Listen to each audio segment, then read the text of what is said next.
సామాజిక సాధికార యాత్రలో భాగంగా ఇక్కడ విచ్చేసిన ఉప ముఖ్యమంత్రులు, శాసనసభ్యులు, ఎంపీలు, ఇంకా కౌన్సిలర్లు, కార్పొరేటర్లు, వైఎస్ఆర్సీపీకి సంబంధించిన నాయకులు, మహిళాం తల్లులు, సోదరులు అందరికీ కూడా పేరు పేరున కూడా ధన్యవాదాలు తెలియజేసుకుంటా ఉన్నా.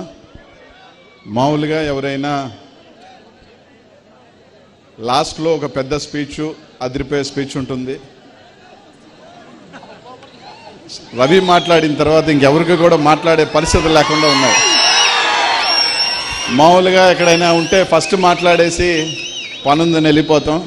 రవి మాట్లాడుతున్నాను సేపు నెక్స్ట్ ఇంక ఎత్తుక్కోవాల్సి వస్తుంది. నేను కూడా ఏం మాట్లాడాలని అద్భుతంగా మాట్లాడిన తర్వాత ఇంకా మేము ఎవరు మాట్లాడినా కూడా అది తేలిపోతుంది. ఇంత పెద్ద ఎత్తున గత 2 నెలల నుంచి ఏ ప్రాంతం చూసినా, ఎక్కడికి వెళ్ళినా ఒక పండుగ వాతావరణం.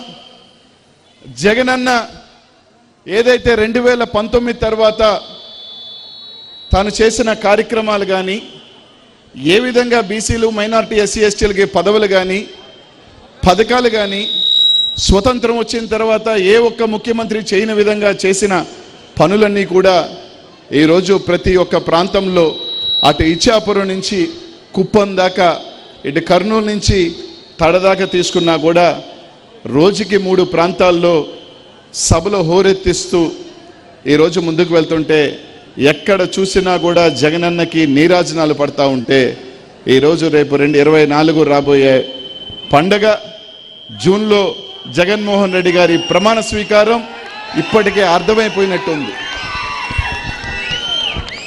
ఇక్కడున్న వాళ్ళందరూ, ఈ రాష్ట్రంలో బీసీ, మైనార్టీ, ఎస్సీ ఎస్టీలు అందరూ కూడా, ప్రతి ఒక్కరు కూడా ఆలోచన చేయాల్సిందల్లా ఒక్కటే.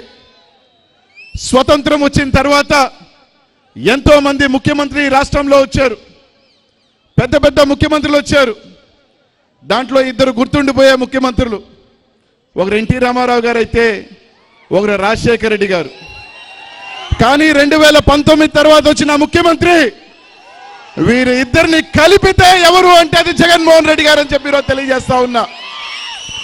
ఎందుకంటే 2019 ముందు కూడా బీసీలకు కొంతమందికి పదవులు వచ్చినాయి, మైనార్టీలకు కూడా అడపాదడపా పదవులు వచ్చినాయి, ఎస్సీ ఎస్టీలకు అంటే రిజర్వేషన్లు ఉన్నాయి కాబట్టి తప్పక పదవులు వచ్చినాయి.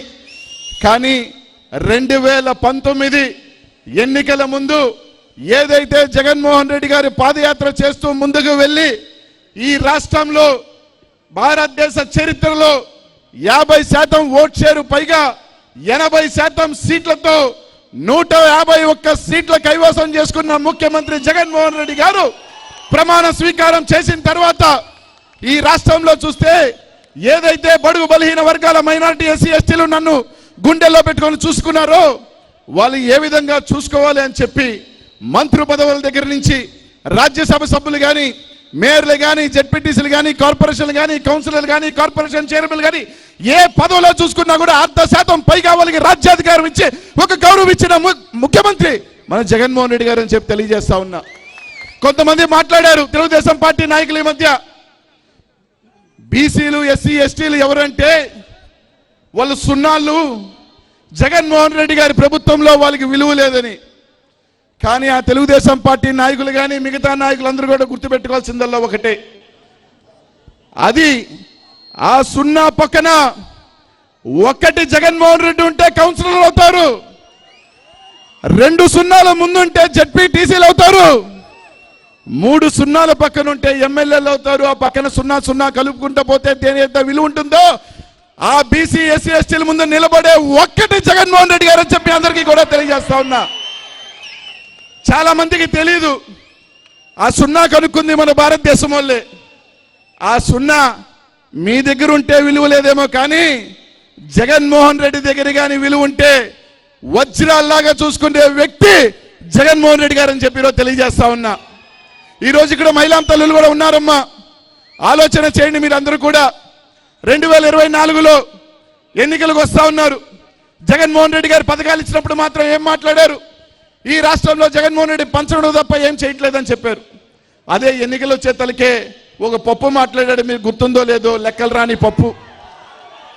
ఒకరుంటే 15,000 ఇస్తా, ఇద్దరుంటే 30,000 ఇస్తా, ముగ్గురుంటే 90,000 ఇస్తానని మాట్లాడిన మహాప్రభువులంతా కూడా రేపు ముఖ్యమంత్రులు అవుతారని చెప్పి మాట్లాడే దుస్థితి ఈ రాష్ట్రంలో ఉంది. ఆలోచన చేయండి మీ అందరూ కూడా. రేపు రాబోయే ఎన్నికలు ఈరోజు ముఖ్యంగా బీసీలు కానీ మైనార్టీలు కానీ, ముఖ్యంగా ఇక్కడున్న మైనార్టీలు అందరూ కూడా ఆలోచన చేయండి. ఒక చిన్న పొరపాటు కూడా చేయొద్దు ఎవరు కూడా. ఎందుకంటే ఒక ఓటు వెనక్కి పడితే మీ జీవితాలు, మన తలరాతలు 10 అడుగులు వెనక్కి పడతాయని చెప్పి మీ అందరూ కూడా ఆలోచన చేయండి. స్వతంత్రం వచ్చిన తర్వాత ఒక ఉప ముఖ్యమంత్రిగా ఈరోజు మన ముందున్నాడు. 4 శాసనసభ మండలిలో ఉన్నారు, 5 మంది శాసనసభ్యులు ఉన్నారు, అనేక మంది చైర్మన్లు ఈరోజు ముస్లింలకు వచ్చి రాజ్యాధికారం ఇచ్చిన జగన్మోహన్ రెడ్డి గారు రేపు ఏమంటారంటే, ఏమన్నా చిన్న పొరపాటు జరిగితే ఇన్ని చేశాడా జగన్మోహన్ రెడ్డి గారు, ఎక్కడ ఓట్లు వేశారు వాళ్ళు, కాబట్టి మనకు ఇచ్చినా ఒకటే ఇవ్వకపోయినా ఒకటే అని చెప్పి మాట్లాడతారు. రేపు ఏ పదవి వచ్చి ఏ అధికారం వచ్చినా కూడా మనకి చేసే వాళ్ళు ఇంకా ఉండరు అని చెప్పి ఈరోజు అందరూ కూడా గుర్తు చేసుకోండి అని. ఈ రోజు రేపు 2024లో మనం జగన్మోహన్ రెడ్డి గారిని గెలిపించుకుంటే, ఏదైతే మనల్ని నమ్మి, ఏదైతే బీసీలను నమ్మి, ఏదైతే మైనార్టీ సోదరులు నమ్మి, ఏదైతే దళితులు నమ్మి వీళ్ళందరికీ నేను అండగా ఉండాను, వీళ్ళందరినీ రాజ్యాధికారం ఇచ్చాను, వీళ్ళందరూ కూడా నన్ను దీవించి మళ్ళీ ముఖ్యమంత్రిని చేస్తే రెండింతలు రేపు మళ్ళీ మనకి పదవులు కానీ అన్ని రకాల కార్యక్రమాలు మనం చేసుకోవచ్చు జగన్మోహన్ రెడ్డి వల్ల అని చెప్పి అందరికీ కూడా తెలియజేస్తా ఉన్నా.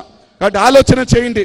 స్వతంత్రం వచ్చిన తర్వాత ఇన్ని అడుగులు మనకు ముందుకు తీసుకున్న జగన్మోహన్ రెడ్డిని చెయ్యి పట్టుకొని 2024లో మరోసారి ముఖ్యమంత్రి బిడ్డ మీద కూర్చోబెట్టుకుంటామా, లేకపోతే జగన్మోహన్ రెడ్డి గారి చెయ్యి వదిలేసి మన జీవితాలు వెనక్కి పోతాయా ఆలోచన చేయాల్సిన అవసరం ఈ రాష్ట్రంలో ఉన్న ప్రతి బీసీకి, ప్రతి మైనారిటీ మీద, ప్రతి దళిత మీద ఉందని చెప్పి తెలియజేస్తా ఉన్నా.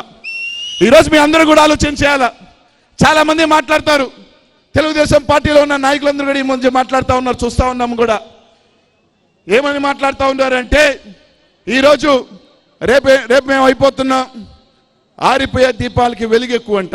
ఈ మధ్య ఎక్కువ విడిచిపడిపోతున్నాం, అయిపోయాం, మేము ముఖ్యమంత్రి అయిపోయాం, మంత్రులు పంచుకుంటున్నాం, అన్నీ పంచుకుంటున్నాం అనే పరిస్థితిలో తెలుగుదేశం పార్టీ ఈరోజు ఉంది.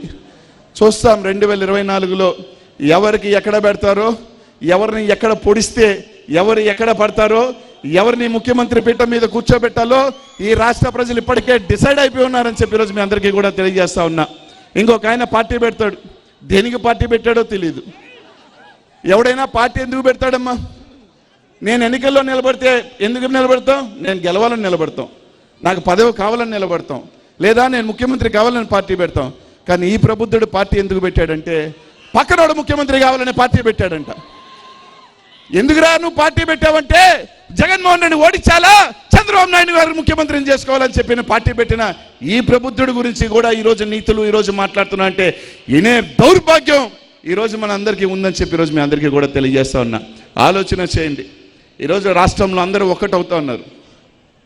ఒక పక్క తెలుగుదేశం పార్టీ, ఒక పక్క జనసేన పార్టీ, ఒక పక్క బీజేపీ పార్టీ, ఒక పక్క కాంగ్రెస్ పార్టీ. మరోసారి కుటుంబాన్ని చీల్చి కుట్ర పన్నేదానికి మరోసారి కాంగ్రెస్ పార్టీ ఈరోజు కలిసి కట్టుగా ఈరోజు జగన్మోహన్ రెడ్డి గారి మీదకి వస్తూ ఉంది. కానీ ప్రతి ఒక్కరూ, ఏ రాజకీయ పార్టీలు అయితే జగన్మోహన్ రెడ్డి గారిని ఈరోజు గుద్దాలని వస్తున్నారో గుర్తు పెట్టుకోవాల్సింది అలా ఒకటే, మీరు పద్మవ్యూహం పన్నదానికి అక్కడ ఉన్నది అభిమన్యుడు కాదు, చీల్చి చెండాలే అర్జునుడు అని చెప్పి తెలియజేస్తా ఉన్నా. ఈ రాష్ట్ర ప్రజలు, ఈ బీసీ మైనార్టీ ఎస్సీ ఎస్టీ దళిత పేదలు ఉన్నంత వరకు జగన్మోహన్ రెడ్డి గారిని మీరు కట్టగట్టుకొని వచ్చినా కానీ కట్టగట్టుకొని ఆ బంగాళాఖాతంలో కలిపే రోజులు దగ్గరలో ఉన్నాయని చెప్పి రోజు మీ అందరూ వాళ్ళందరికీ కూడా తెలియజేస్తా ఉన్నాం. కాబట్టి ప్రతి ఒక్కరు కూడా ఆలోచన చేయండి. ఆ పప్పు మాట్లాడతాడు. ఈరోజు జగన్మోహన్ రెడ్డి ప్రజల కోసం, తండ్రి కోసం ఎవరినైనా ఎదిరించి ముందుకు వెళ్ళి జైల్లో పెట్టినా, ఎన్ని ఇబ్బందులు పెట్టినా, తాను నమ్ముకున్న సిద్ధాంతంతో నమ్మి, ఈరోజు ప్రజల్ని నమ్మి, మీ ఆశీస్సులు మీరు అండ ఉన్నారని చెప్పి నమ్మి ఈరోజు ముందుకు వెళ్ళి ఈరోజు ముఖ్యమంత్రి అయితే ఈడు పాదయాత్ర చేశాడు. చేసి నేను ప్రజల కోసం చేస్తున్నాను అన్నాడు. పట్టుమని 100 కిలోమీటర్లు 500 కిలోమీటర్లు నడవల. అబ్బని లోపలేస్తే భయపడి ఢిల్లీకి పారిపోయినాడు. 50 రోజుల పాటు కనీసం ఈ రాష్ట్రంలో ఎలా ఉన్నాడు ఈడు ఈరోజు ధైర్యం గురించి మాట్లాడతాడు. ఏమన్నా మాట్లాడితే నేను ఒక రెడ్ బుక్ తీసా, రెడ్ బుక్లో రాసా, ఒరే 4 పేర్లు రాసుకునే దానికి పుస్తకం అవసరం, మతిమరుపోడు తప్ప నలుగురు పేర్లు గుర్తుపెట్టుకోలేని వ్యక్తివి, నీకు బుక్ కావాలా? మాకు బుక్ అవసరంలే, ఇక్కడుంది. 5 సంవత్సరాలు ఓపిక పట్టాం. జగన్ అన్నని సైకో అన్నారు, విన్నాం. పనికి మాలిన ఎదవలు కూడా 4 యూట్యూబ్ ఛానల్ పెట్టుకొని కారు కూతలకు వస్తుంటే భరించాం, విన్నాం. ఏదంటే అది మాట్లాడుతూ ఉంటే, ఏమన్నా మాట్లాడితే రాజారెడ్డి ఇది రాజకీయం అంటారు, ఈ అంటాడు, అదంటాడు, వాడు కొట్టాడంటాడు, వాడు నరికాడంటాడు. అన్నీ ఓపికతో భరించాం, సహించాం. బిడ్డా, నువ్వు రాసింది కాదు రెడ్ బుక్. జూన్ 10 లోపల జగనన్న ముఖ్యమంత్రి అవుతాడు. ఈ మధ్య సినిమా వచ్చింది, సీలు చూసినావు కదా, సీలు. ఎవడైతే మాట్లాడిండో రాసుకో.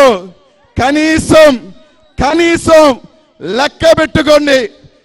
దేవుణ్ణి ప్రార్థించండి. 10 మంది మీద అయినా సరే జగన్మోహన్ రెడ్డి సీలు వాళ్ళ గుండెల మీద లేవకపోతే,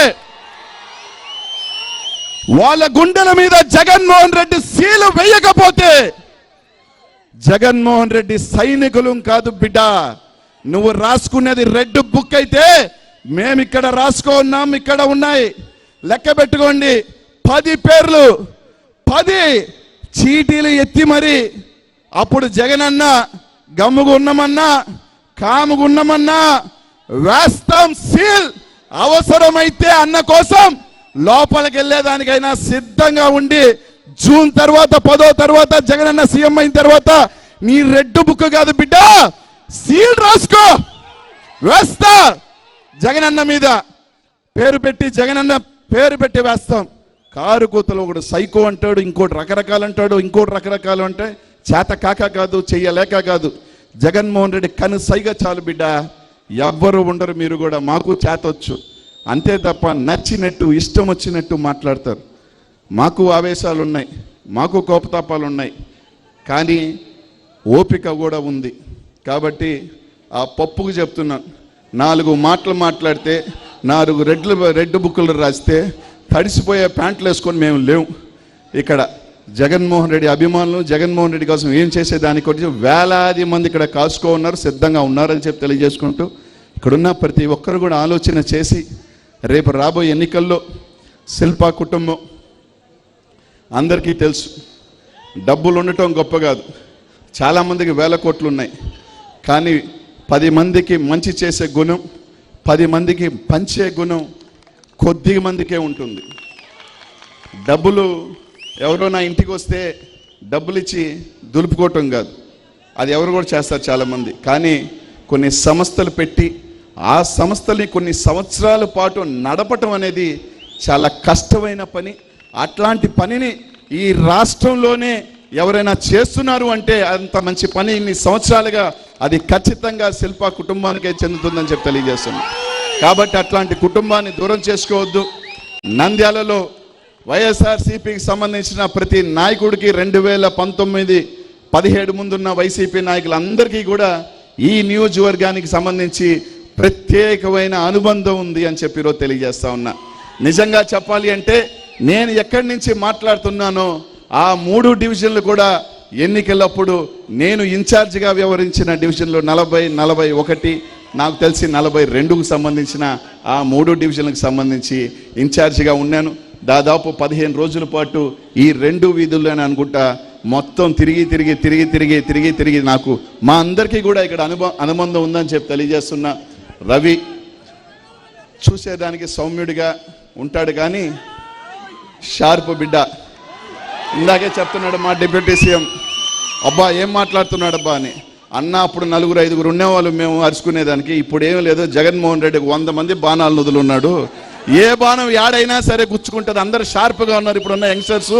కాబట్టి ఎవరికెవరు తీసిపోరు, ఎవరు కూడా ఇది గారు, అందరూ పోటీగానే ఉంటారు. మంచి మనసున్న వ్యక్తి, అన్నిటికన్నా కూడా గౌరవం, రెస్పెక్టు ఒక యువకుల్లో అన్ని రకాలుగా. అంటే డబ్బులుండి అన్నీ కొందరిలో ఉండవు. డబ్బులతో పాటు అనుకువ, మెలకువ, మంచితనం, ఎక్కడ తగ్గాలో ఎక్కడ స్పీడ్ అవ్వాలో తెలిసిన వ్యక్తి రవి. అద్భుతంగా ఖచ్చితంగా మీ అందరి ఆశీస్సులు రవికి ఉండాలని, మళ్ళీ ఒకసారి నంద్యాల నుంచి 50,000 పైచీలక ఓట్ల కుటుంబానికి రవితో గెలిపించాలని, భగవంతుడి ఆశీస్సులతో మరెన్నో పదవులు పెరగాలని. ఎందుకంటే ఇక్కడ ఈ కర్నూలులో నేను ఇన్ఛార్జ్ మంత్రిగా ఉన్నాను కొన్ని రోజులు, నా అవకాశం లభించింది జగనన్న వల్ల. దాదాపు ఈ జిల్లాలో అందరూ యంగ్స్టర్స్ చాలామంది మా ఏజ్, రవి, హఫీజు, నాని చాలామంది ఉన్నాం. ఈ తరం అట్టే ఇంకొక 30 సంవత్సరాల పాటు మీ ఆశీస్సుల్లో జగనన్నకి వెనకాల సైనికులుగా మేము ఉండాలి అంటే మీ అందరి ఆశీస్సులు దీవెనలో ఉండాలి. జగనన్నని రక్షకుడులాగా కాపాడే మీరు మమ్మల్ని కూడా మీ దీవెనలో మా ఆశీస్సులు ఇస్తారని చెప్పి మనస్ఫూర్తిగా కోరుకుంటూ, ప్రతి ఒక్కరూ కూడా కర్నూలు జిల్లా అంటే ముఖ్యంగా 3 జిల్లాలు జగనన్నకి అడ్డా అంటాం. అది కడప, నెల్లూరు, కర్నూలు 100% రిజల్ట్ ఇస్తాయి. పాత జిల్లా అయితే 14, కొత్త అయితే 7, ఒక్క సీటు కూడా తగ్గకుండా 30,000 పైచీలక ఓట్ల మెజార్టీ రావాలని, కలిసిగా వచ్చే నాటకాలని నమ్మొద్దని, రకరకాల మీడియా ఛానల్లో జగన్మోహన్ రెడ్డి పని అయిపోయింది, వాడు వెళ్ళిపోయాడు, వీడు వెళ్ళిపోయాడు, వాడు వెళ్ళిపోయాడని చెప్పి మాట్లాడే పరిస్థితులు ఈరోజు ఉన్నాయి. ఈ రాష్ట్ర ప్రజలందరూ కూడా గుర్తుపెట్టుకోవాలి. ముఖ్యంగా ఇక్కడున్న ప్రతి ఒక్కరు మాకు పనికిరాని సన్నాసులు, ఆ పార్టీకి వెళ్తున్న సన్నాసులు మాకు పనికిరారంట, కానీ ఆ పార్టీకి మాత్రం పనికొస్తారు అని చెప్పి తీసుకుంటున్నారు. అంటే ఆ పార్టీ ఎంత పెద్ద సన్నాసుల పార్టీ అంతకన్నా నేను చెప్పదలుచుకోలేదని చెప్పి ఈరోజు మీ అందరికీ కూడా తెలియజేస్తా ఉన్నా. ఖచ్చితంగా మేము కానీ ఎవరైనా కానీ నిజంగా మేము ఓడిపోతాము అంటే ఖచ్చితంగా 2 అడుగులు వేయాల్సిన అవసరం మా మీద కూడా. ఎందుకంటే ఆయన ముఖ్యమంత్రి అయితేనే మా అందరికీ పదవులైనా మీ అందరికీ కూడా. ఆయనే బాగలేనప్పుడు మా వల్ల ఆయన ఎప్పుడూ నష్టపోకూడదు. నిజంగా మేము ప్రజల్లో ఆయన చేసే మంచిని మేము ప్రజల్లోకి తీసుకెళ్లాల్సిన బాధ్యత మా శాసనసభ్యులు అందరి మీద ఉంది. ఒకసారి కొందరికి వస్తాయి, కొందరికి రావు. అంత మాత్రాన ఎవరిది అవ్వాల్సింది అది నేనైనా ఎవరైనా కానీ అని చెప్పి తెలియజేసుకుంటూ, మనకు కావాల్సిందల్లా ఒకటే, మన రాజు, మన దైవం, మీ బిడ్డ, మీ అన్న, మీ తమ్ముడు జగనన్న ఎప్పుడూ బాగుండాలా, ముఖ్యమంత్రిగా ఉండాలని చెప్పి తెలియజేసుకుంటూ, ఆ మీ బిడ్డని, మీ అన్నని, మీ తమ్ముడిని దీవించి ఇంతమంది కట్టుకొని ఒక్కటి మాత్రం గుర్తుపెట్టుకోండి. ఎప్పుడు కూడా ఒకటే మాట చెప్తా ఉంటాను. ఇక్కడున్న తల్లులు కానీ అందరూ కూడా, మనకి 2-3 బిడ్డలు ఉంటారు. ఒకటి మంచిగా బాగుంటాడు, ఒకటి అల్లరిచిల్లరచిల్లగా తప్పులు చేస్తుంటాడు. అట్టని చెప్పి 2 బిడ్డలు కాకుండా పోరు. మంచోడిని మంచిగా చూస్తాం, చిన్నోడినిగా ముద్దుగా చూస్తాం. అట్లా మంచి చేస్తుంటే మంచిగా చూడండి, చిన్న చేసినా కూడా క్షమించి చూడండి. కానీ మీ బిడ్డగా మాత్రం ఖచ్చితంగా దీవించి మీ ఆశీస్సులో దీవెనలు మాత్రం రవికి ఉండాలని చెప్పి మనస్ఫూర్తిగా కోరుకుంటూ, ఈ అవకాశం నాకు ఇచ్చిన పెద్దలందరికీ కూడా పేరు పేరుని కూడా ధన్యవాదాలు తెలియజేసుకుంటూ సెలవు తీసుకుంటున్నాను. జై జగన్, జై జగన్, జై జగన్.